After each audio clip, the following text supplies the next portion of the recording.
categorical mistake of who God is, like such as there are people in the academics and in the science world, or even in the other quote world religion, they think Christianity is another version of Greek mythology. Christianity, one thing that differs from all of the other religions to worldviews to whatever it is that it directly addresses the problem of evil and also the sin.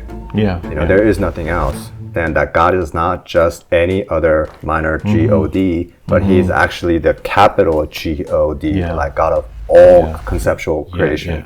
I think it's the fault of the church that we do not teach good theology. And when I say good theology, biblical theology, going back to the fall of man, going back to man's creation, that we were made in God's image, and then we're fallen, and the whole redemptive story is about bringing us to a place where we can live no longer fallen. We cannot make it on our own. We need Jesus.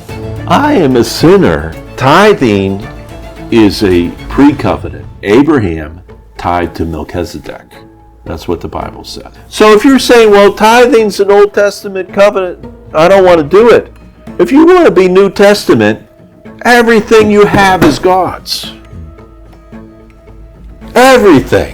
Not 10% is God's. Everything is God. I did hear smoking pot and like getting into like even like psychedelic drugs, it changes one's perception to reality.